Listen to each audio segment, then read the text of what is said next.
네,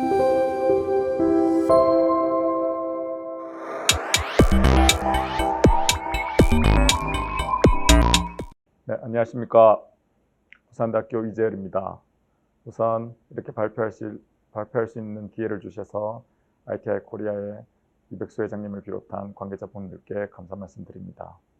우리가 늘상 당연한 것으로 느꼈던 그런 일상들이 얼마나 소중한지 다시 한번 더 깨닫게 되는 요즘입니다. 다들 건강하시고 다음에 아주 건강한 모습으로 만나 뵐 수 있기를 기원합니다. 제가 오늘 발표할 내용은 특별한 내용은 아니고 임상에서 많이 사용하고 있는 하악골의 만디블 바디본 MBB를 이용한 알베올 오그멘테이션에 관한 내용입니다. 여러 임상가들 중에는 MBB를 이용해서 알베올라 오그멘테이션을 많이 시행하시는 분도 있고 그렇지 않은 분들도 있으실 것으로 생각합니다. 많이 사용하시는 분들은 자기 임상 내용들을 한번 점검해 보는 시간이 되고 사용하지 않으신 분들은 사용하는 트리트먼트 옵션으로서 사용할 수 있게 되는 계기가 되었으면 좋겠습니다. 인트로덕션입니다. 우리가 발치를 하게 되면은 본 이조션은 어쩔 수 없이 생기게 됩니다. 비글 독을 이용한 실험에서 보는 것과 같이 발치 후에 1주 차에는 링구알본과 바칼본의 흡수가 그렇게 많이 진행되지 않지만 2주, 8주가 지나고 되면 특히 얇은 바칼본 쪽에서의 흡수가 많이 진행이 되는 것을 실험에서 볼 수 있습니다. 마찬가지로 사람을 대상으로 한 발치 포스트 익스트랙션 소켓의 본 체인지에 대한 시스템 리뷰들을 살펴보면은 약 위드스에서는 3.8mm 정도, 수직적으로는 약 1.6mm 정도 변하는 것으로 보고되고 있고 또 다른 시스템 리뷰에서도 비슷한 양의 발치 후에 알베올라 소켓의 체인지를 요구한 바 있습니다. 물론 발치 후에도 이 임플란트나 다른 치료를 하기에 그렇게 크게 어려움이 없는 환자들도 많이 계십니다. 이 사진에서 보는 것 같이 발치를 하였지만 하악골에는 많은 치조골 흡수가 많이 진행이 되지 않아서 여러 가지 트리트먼트 옵션을 이용할 수 있는 환자가 되겠습니다. 그래서 이런 환자들 같은 경우에는 임플란트를 포함하여서 여러 가지 치료를 이제 환자분과 상의하여서 환자분의 비용이나 시간이나 그런 것들을 고려한 상태에서 치료 계획을 세울 수 있습니다. 이런 환자들 같은 경우는 하악은 임플란트를 이용한 픽스트 보철물로, 상악은 풀덴처를 이용한 보철물로 마무리했던 케이스입니다. 하지만 대부분의 환자에서는 발치를 하고 나면 치조골의 흡수가 일어나게 됩니다. 그래서 여러 가지 이 분류법이 있는데 저희가 1985년도의 분류법에 따르면은 쉐입 자체도 상악에서 심한 정도에 따라서 A에서 E로, 퀄리티는 저희들 많이 사용하는 D1부터 D4까지로 분류한 바 있습니다. 또 다른 연구자들도 많은 분류법을 갖다가 소개하고 있는데 버티컬적으로 클래스 1에서 5, 4, 호리존탈로서 A부터 D까지 등으로 많이 분류를 하고 있었습니다. 하지만 여러 분류법들은 결국에는 이 호리존탈하게 흡수가 되어 있느냐, 혹은 수직적으로 흡수가 되어 있느냐, 혹은 수직적으로 수평적으로 동시에 모두가 다 흡수가 일어났느냐로 크게 분류할 수 있을 것으로 생각이 됩니다. 그래서 이러한 흡수를 막는 가장 좋은 방법은 지금까지는 소켓 프리저베이션으로 알려져 있습니다. 그래서 발치와에 고리식재를 넣음으로써 소켓의 흡수를 갖다가 어느 정도 막을 수 있는 것으로 보고하고 있습니다. 그래서 알빌라 등이 시행한 메타 분석에서 이러한 소켓 프리저베이션을 시행한 경우와 시행하지 않은 경우에 있어서는 바코링구알로 약 1.89mm 정도의 차이가 있는 것으로, 그래서 흡수를 약 2mm 정도 막을 수 있는 것으로 보고하였고, 또 다른 메타 분석에서도 약 바코링구알로 1.5mm 정도의 흡수를 소켓 프리저베이션을 하면 막을 수 있는 것으로 보고하고 있습니다. 하지만 이렇게 소켓 프리저베이션을 시행하지 못하는 경우도, 염증이 너무 많이 심하거나 하는 경우에는 시행하지 못하는 경우도 많고, 또한 이렇게 발치부터 모든 치료를 순차적으로 진행하지 못하고 발치가 된 상태에서 오는 환자들도 많이 있습니다. 그런 경우에 저희는 이렇게 치유가 진행된 징지바에서 수평적으로 골이 많이 부족한 걸 본다든지, 혹은 수평적으로 혹은 수직적으로 이렇게 골 소실이 많이 있는 상태에서 환자를 보는 경우가 훨씬 더 많은 것은 사실입니다. 60대 환자가 임플란트를 포함한 치료를 받고 싶다는 주소로 본원에 내원하였습니다. 특히 10번대 상악전치부에 골 소실이 아주 심하게 있고, 나머지 치아들도 좋지 않아서 발치를 포함한 임플란트 계획을 세웠지만, 환자분이 시간과 비용 등의 문제로 일반 개원 병원으로 가신 경우가 되겠습니다. 몇 달 있다가 다시 본원으로 내원하였습니다. 상악골 거상술을 포함한 임플란트와 상악 전치부에는 발치하고 뼈이식이 시행된 것을 알 수 있습니다. 다른 부분에는 특별한 문제가 없었지만 상악 전치부의 고리식 부위에서는 환자분이 계속적으로 불편감을 호소하였습니다. 그래서 촬영한 덴탈 CT 상으로 이 본그라프트 머티리얼이 자리 잡고 있는 것을 볼 수 있습니다. 하지만 그 부분에서는 계속 불편감이 호소하셔서 수술적으로 열고 확인을 해보았습니다. 그 결과 이 본이 되지 못하고 이렇게 염증 반응을 포함한 여러 고리 식재들을 확인할 수 있었고, 깨끗하게 소파를 시행하였습니다. 시행한 결과 이 소실부를 많이 볼 수가 있고, 몇 달간의 치유 기간을 둔 후 오늘 말씀드릴 이 하악골의 골체부를 이용한 고리식술을 시행한 케이스입니다. 위에 임플란트까지 식립을 하였습니다. 물론 앞서 본 것 같이 이런 고리식재를 이용한 다른 이식제를 이용하여서 고리식을 시행한 경우, 염증이 없는 경우라도 임플란트를 식립하려고 열었을 때 골질이 좋지 않다든지, 임플란트를 식립하기에 부적절한 혹은 소위 날리는 이런 고리식재를 임상에서 쉽게 발견할 수가 있습니다.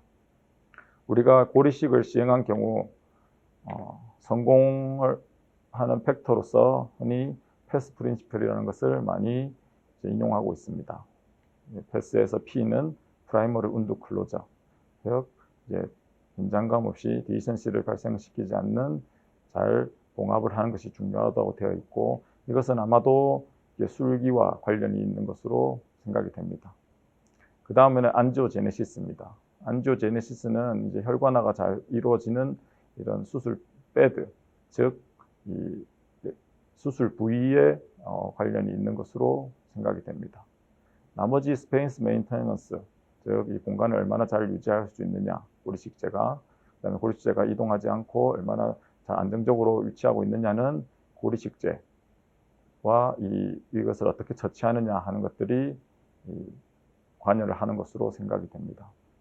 즉 같은 술기와 같은 수술 부위더라도 어떠한 고리식재를 사용하느냐에 따라서 이런 이 고리식재는 성공을 할 수도 있고 실패를 할 수도 있습니다. 따라서 고리식재를 어떤 것을 사용하는지를 선택하는 것은 고리식의 성공에 있어서 아주 중요한 요소라고 할 수 있습니다. 임상적으로 임플란트를 위한 고리식재는 자가골을 포함하여서 동종골이라든지 소뼈나 혹은 말뼈에서 기원한 이종골, 또한 합성골을 포함해서 크로스팩트를 더하거나 빼거나 해서 하는 아주 다양한 상품들로 구성되어 있고 일시제 종류는 아주 많이 있습니다. 하지만 이 중에서 어떤 것을 선택하느냐는 항상 임상과 다닐 때 숙제와 같은 문제일 것입니다. 골이식제를 잘 선택하기 위해서는 이런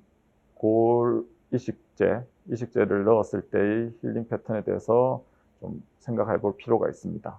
그래서 처음 이식제를 이제 이식을 하고 나면은 블라드 클랏이 생기고 거기에 오스테오블라스트가 2주에 오는 얼리 페이즈한 힐링이 있고 이후에 이런 오스테오블라스트에 의해서 미성숙한 골이 생겨나고 바이올로직 리모델링을 통해서 성숙한 골로 이제 대체가 되게 됩니다. 이러한 힐링 패턴에 관여하는 메커니즘으로서는 이식제 안에 포함되어 있는 오스테오제닉한 셀에 의한 오스테오제네시스와 그다음에 스템셀을 오스테오블라스트로 분화시킬 수 있는 오스테오 인덕션, 그다음에 스캐폴드 역할을 하는 오스테오 컨덕션, 이 세 가지의 힐링 메커니즘이 힐링에 관여를 하게 되겠습니다. 잘 아시는 바와 같이 여러 가지 골이식제 중에 오스테오 컨덕티브하고 오스테오 인덕티브하며 오스테오제닉한 그라프트 머티리얼은 오토그라프트 자가골만 이렇게 세 가지 역할을 모두 다 시행을 하고 있기 때문에 오토그라프트가 이제 골이식제의 골드 스탠다드로 여겨지고 있습니다. ITI에서는 6번에 걸쳐서 여러 가지 임플란트와 관련된 토픽에 대해서 컨센서스를 발표를 하고 있었습니다. 그 중에 이제 본 오그멘테이션과 관련된 컨센서스를 살펴보면 먼저 2008년도에 알베올라 리지 디펙트, 로컬라이즈드한 알베올라 리지 디펙트에 대한 본 오그멘테이션에 대해서 보고한 바 있습니다. 전체적인 제너럴 스테이트먼트를 살펴보면은 로컬라이즈드한 디펙트의 치료는 아주 릴라이어블하다고 보고하고 있습니다.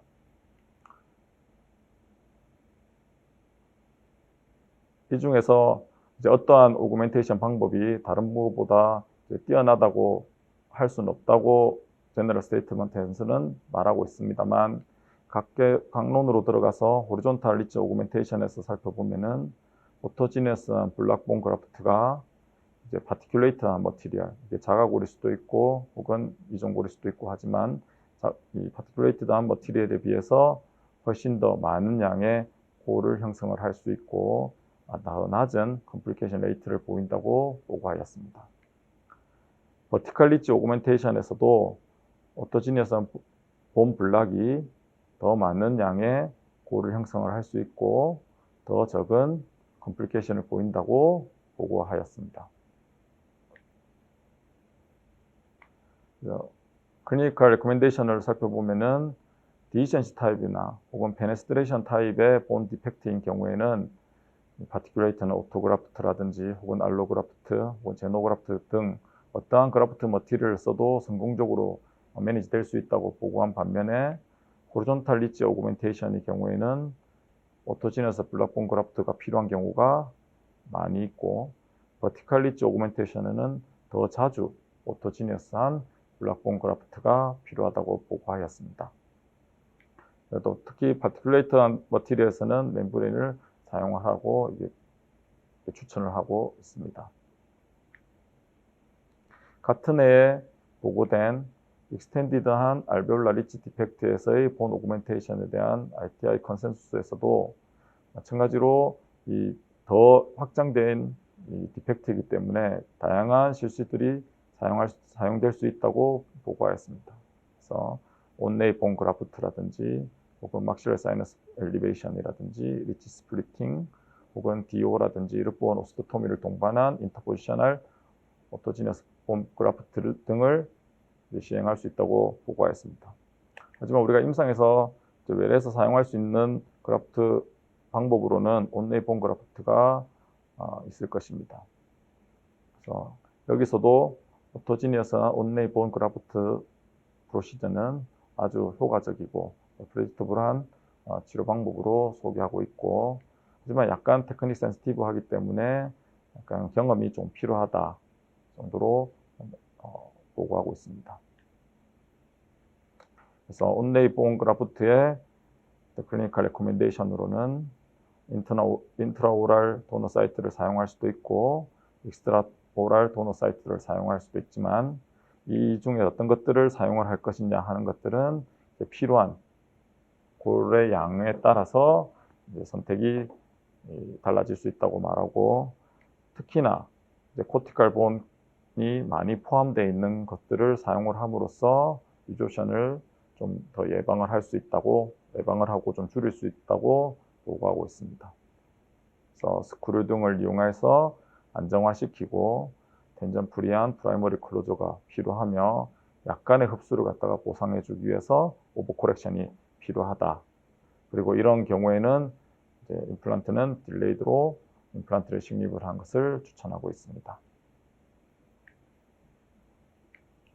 2013년에는 안테리어 막실라의 호리존탈 리치 오그멘테이션에 대해서 컨센서스를 발표한 바 있습니다.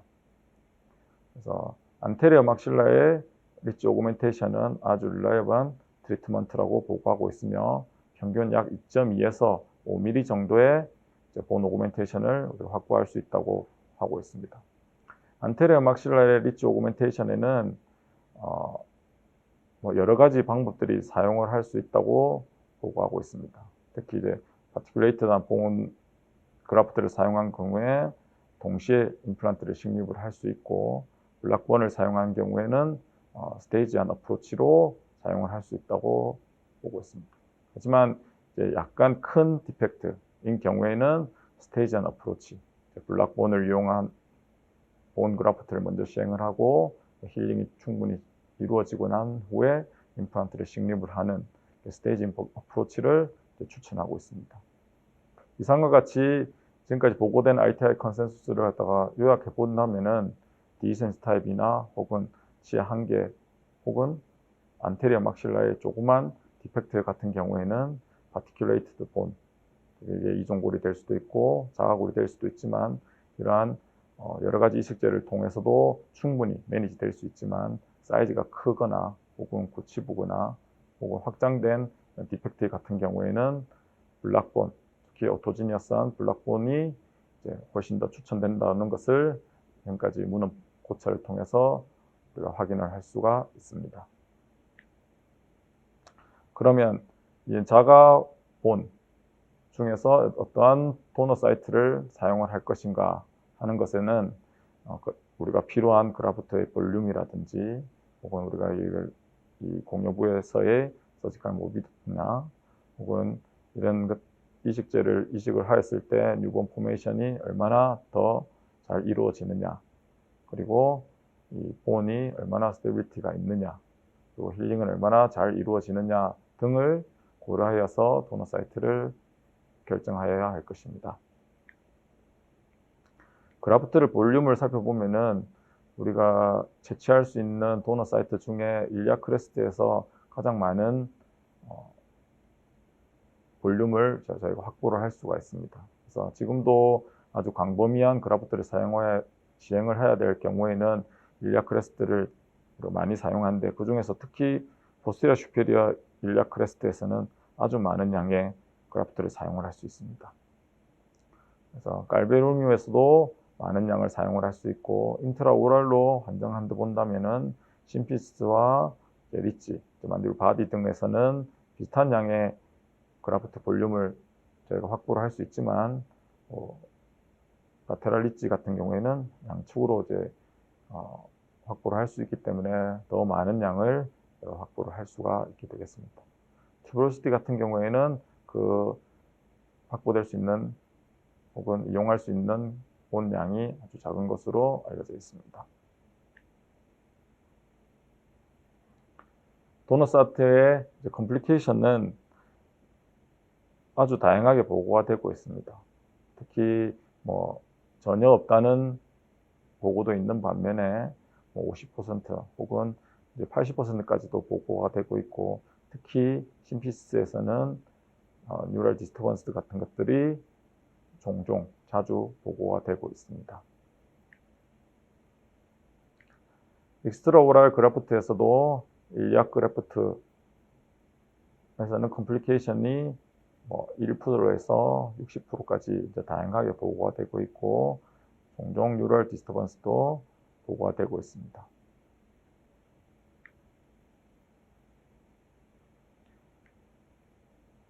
오토지너스 블락본 그래프트의 리조션 레이트는 이제 연구마다 이 그래프트를 어디서 사용했느냐 혹은 어떤 것들을 갖다가 같이 사용하느냐에 따라서 다양하게 보고가 되고 있기 때문에 이 도너 사이트에 따른 이런 것들을 명확하게 비교하기는 좀 어려운 점이 있습니다만 0%에서 30%까지 아주 다양하게 흡수율을 보고하고 있습니다.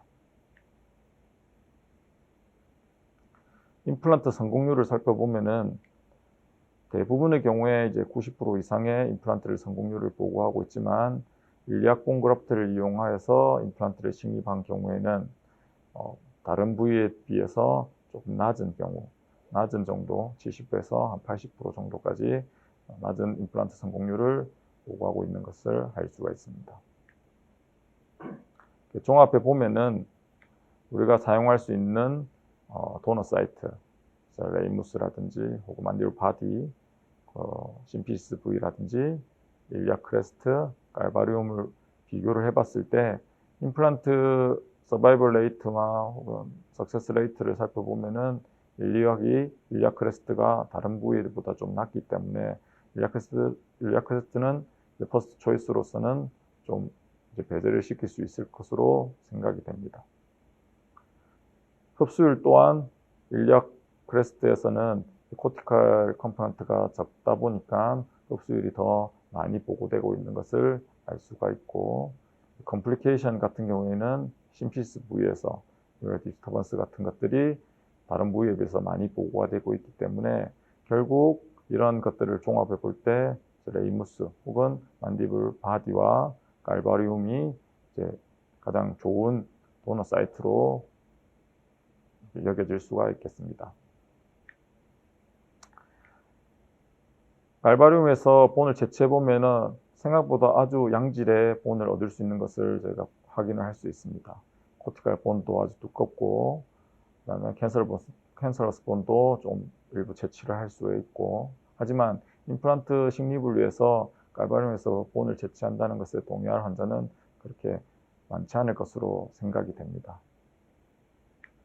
그래서 오늘 말씀드릴 MBB, 만디블 바디 본, 특히 이제 블락본으로 사용할 때의 어떤 장점은 인트라오랄로 접근이 가능하고, 그다음에 특히 이제 하악 구치부 같은 경우에는 절개선 하나로서 채취와 이식을 동시에 시행을 할 수가 있는 이런 장점이 있고, 그다음에 우리가 흔히 접근을 할 수 있는 그런 부분이라는 것들, 코티칼 본이 많이 포함이 되어 있기 때문에 흡수가 적다는 것, 그다음에 뉴로바스큘라 모비리티, 그래서 너브가 안쪽에 있긴 하지만은 조심스럽게 접근한다면은 너브 손상 없이 채취를 할 수가 있는 그런 장점들이 있습니다.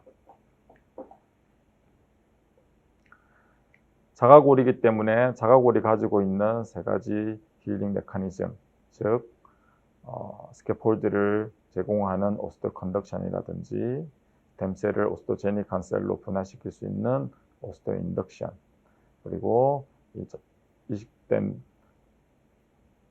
고리식 편에서의 리빙 셀이 오스토제닉한 포텐션을 가지는 오스테오제네시스를 동시에 다 만족을 시키는 아주 좋은 재료가 되겠습니다. 시술 과정을 간단하게 살펴보면은 먼저 레시피언트 사이트를 준비를 하게 됩니다. 그래서 상악 좌측 구치부에 절개선을 버티칼 인시전을 포함하여서 준비를 하고요. 호리존탈 디펙트가 있는 것을 저희가 확인을 할 수가 있습니다. 이후에 고리식제를 고정을 하고 나면은 텐전이 많이 가해지기 때문에 텐전 프리한 프라이머리 클로저를 위해서 릴리징 인시전을 가해주게 되겠습니다.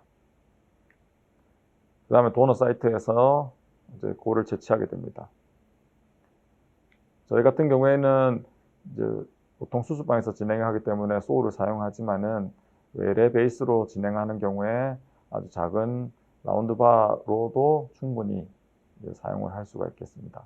라운드바로 채취할 양에 맞춰서 버티컬한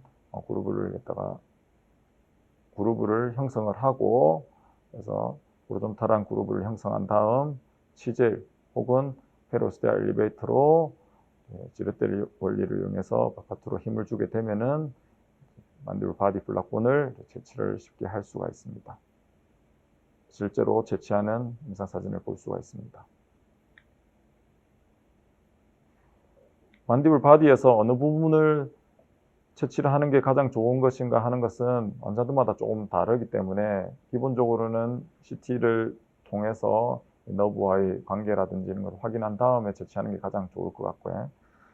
저희가 조사한 바로는 특히 이제 무치약 환자에서의 채취는 소구치에서 대구치 혹은 레이무스로 갈수록 만디블 커넬에서 바티컬 코텍스까지의 거리가 더 증가하기 때문에 가능한 한 구치부에서 대구치 부위에서 채취를 하는 게 너브 손상의 위험성을 감소하기에 적절할 것 같고, 코티컬 본 두께는 소구치나 대구치 부위에 상관없이 거의 일정한 것을 알 수가 있습니다. 근데 레이무스 쪽으로 가면은 이걸 다듬어서 적용시키기가 조금 어렵기 때문에 사각형으로 채취할 수 있는 제1대구치 혹은 제2대구치 부위가 가장 적절한 도너 사이트가 된다고 생각을 합니다. 보통 픽세이션은 스크루를 이용해서 픽세이션을 시행을 하게 되겠습니다. 셀프 태핑 스크루를 이용해도 되고, 일반적인 스크루를 이용해서 드릴과 스크루잉을 진행을 하시면 됩니다. 다듬고 남은 만디블 바디 본은 분쇄를 통해서, 크러셔를 통해서 분쇄를 한 다음 그 남은 틈에다가 채워주게 되고, 이후에 멤브레인을 덮게 됩니다. 이 코티컬 본, 블락본만 시행한 경우에는 사실 멤브레인이 그렇게 필요가 없지만은 그 주변에 이식을 한 파티큘레이션 된 본을 보호하기 위해서는 흡수성 멤브레인을 선호하고 있습니다.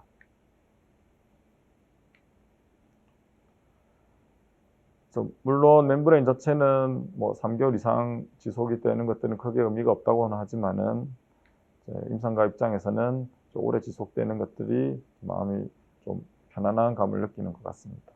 특히 이렇게 스크루를 제거를 임플란트 식립을 할 때는 스크루를 제거하기 위해서 넓게 절개를 다시 시행을 해야 되는 경우가 있기 때문에 오래 지속이 되는 이런 멤브레인을 사용하여도 제거하는 데 크게 어려움이 없는 것 같습니다. 통보에 맞춰서 이후에 수처를 시행하게 되겠습니다.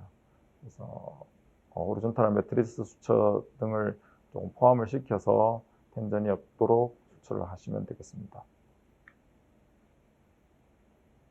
이제 몇 가지 사례를 보면서 실제 예를 살펴보도록 하겠습니다. 30대 후반의 여성 환자분이었습니다. 전반적으로 치주가 좋지 않아서 다수 치아의 발거가 필요한 상태였지만 환자분이 가능한 많은 치아의 보존을 원했기 때문에 아주 호프리스한 치아를 제외하고 교정과 나머지 뼈이식 임플란트를 이용해서 치료를 마무리하기로 한 케이스입니다. 발치 후 치주 치료를 진행하고 나니 상악 전치부에 호리존탈하게 본 디펙트가 아주 심한 것을 볼 수가 있습니다.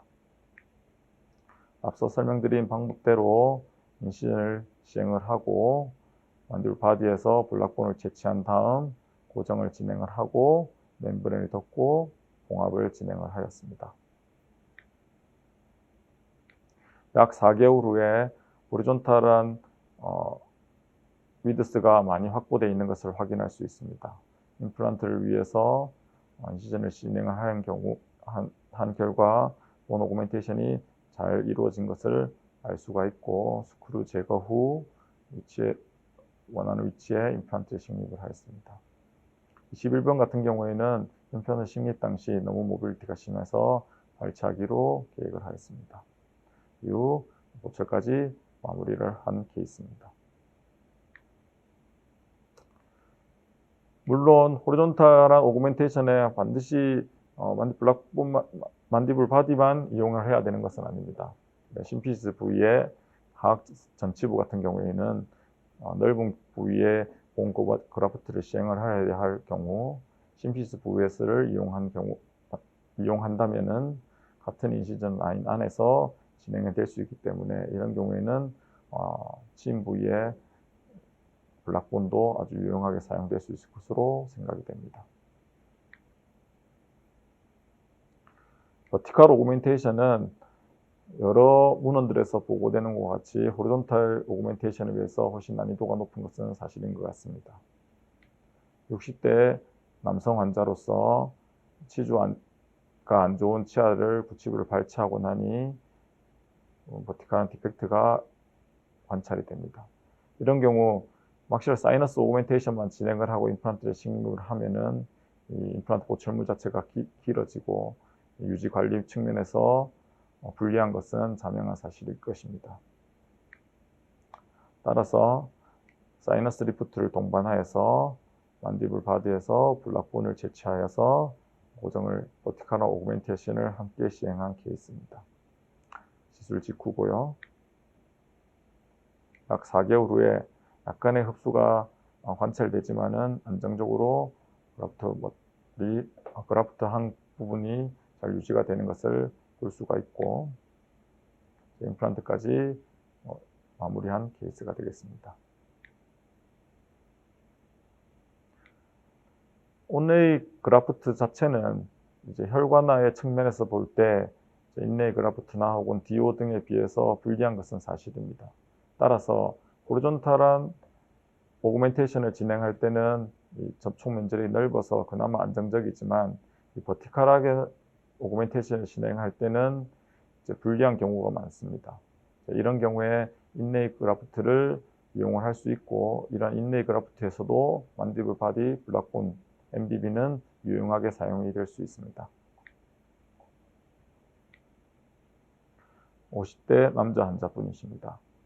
버티컬하게 사악 전치부에 발치를 하고 났을 때 버티컬 디펙트가 심한 것을 볼 수가 있고 상악에는 전반적인 호리존탈한 디펙트, 특히 왼쪽 소구치부에는 버티컬 그리고 호리존탈한 디펙트가 동시에 관찰되는 것을 볼 수 있습니다.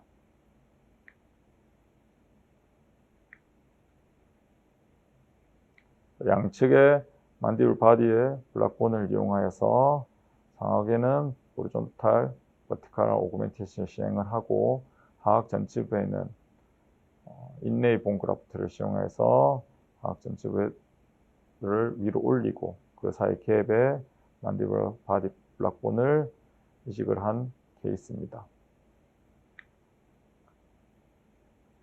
수로 4개월째 하악 전치부를 포함하여서 그라프트한 본드이 잘 생착을 한 것을 볼 수 있고 계획된 위치에 임플란트를 식립을 해서 보철을 마무리하였습니다. 수술 전에 하악 전치부와 비교를 보시면 많은 수직적인 골을 높이를 확보를 한 것을 볼 수가 있습니다. 만디블 바디 자체는 이 코티컬 본이 많기 때문에 인레이 그라프트의 인터포지셔널 그래프트를 시행하여도 아주 충분히 그 스테빌리티를 잘 유지할 수 있는 것으로 판단이 됩니다. 우리가 본 그라프트를 시행을 하고 나면은 이 본 그라프트 시행을 해야 될 치아 자체가 원래 안 좋고 그래서 발치를 하고 나면은 이 케라티나이즈 징지바가 부족한 경우가 많고 특히 이제 본 그라프트를 시행을 하고 나면은 릴리징 인시전을 통해서 당겨서 봉합을 하다 보니까 베스틸이 부족하고 이런 경우들이 아주 흔하게 있습니다. 50대 중반의 여성 환자분으로서 하악 우측 구치부에 수직적인 골 소실이 발견할 수 있습니다. 좌측 부위에 임플란트 및 자이언트치아가 있기 때문에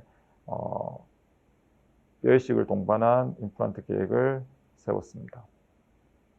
동법에 맞춰서 만디블 바디를 블락본을 채취한 후 수직적으로 오멘테이션을 시행하였습니다.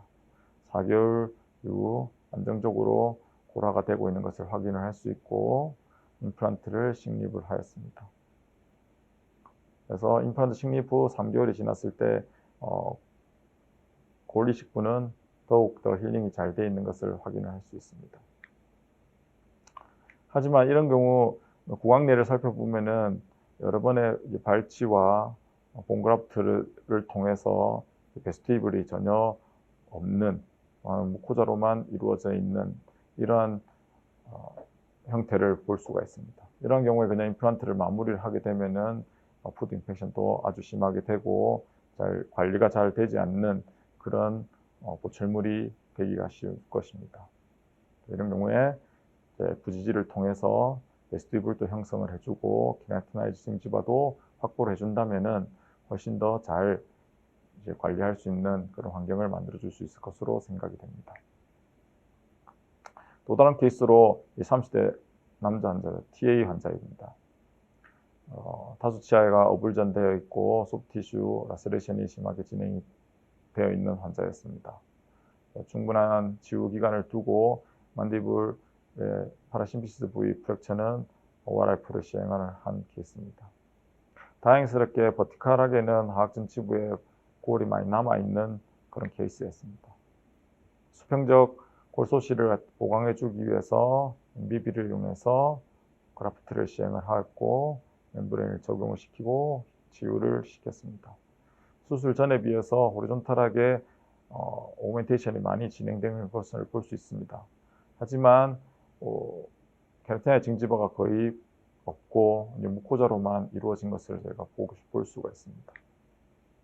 이런 경우 임플란트를 식립을 할 때 부지지 등을 같이 시행을 하여서 차후에 관리가 더 용이한 그런 임플란트 보철물을 완성해 줄 수 있을 것입니다. 리조션은 임상적으로 볼 때는 스레드 하나 정도의 리조션을 볼 수 있습니다. 보통 한 1mm 이내의 리조션을 볼 수 있고 정확하게 측정을 하기는 좀 어려운 부분이 있습니다. 메탈 아티팩트도 있고 하지만 저희 교실에서 조사해 본 바로는 약간 볼륨적으로 한 70%, 그래서 호리존탈하게는 한 1mm 내외로 아주 안정적인 것을 저희가 확인한 바 있습니다. 도너 사이트의 힐링도 보시는 바와 같이 잘 유지가 되고 있는 것을 볼 수 있고 힐링이 양호한 것을 확인할 수가 있습니다. 컴플리케이션은 모든 외과적 수술에서 마찬가지로 감염도 생길 수 있고 운드 디히전시라든지 특히 이제 고리식재가 생착을 실패하는 경우들이 생길 수 있습니다. 이러한 부작용들은 프린시플에 맞는 텐전 프리한 클로즈를 시행을 하고 본 컨택 면적을 갖다가 충분히 확보를 해서 이식을 진행을 한다면은 최소화할 수 있을 것으로 생각을 합니다. 결론입니다. 인트라오랄 본그라프트는 오토진에서 본그라프트로서 브릿지 오멘테이션에 아주 좋은 치료 트리트먼트 옵션이 될 수 있다고 생각이 되고 그 중에서 MBB는 아주 높은 성공률과 아주 낮은 컴플리케이션 그리고 수용 가능한 리소셔네이션을 보이는 아주 좋은 그라프트 머티리얼이라고 생각이 됩니다. 그래서 임상적으로 잘 사용한다면 아주 좋은 치료 방법이 될 수 있을 것으로 생각이 됩니다. 경청해 주셔서 감사합니다.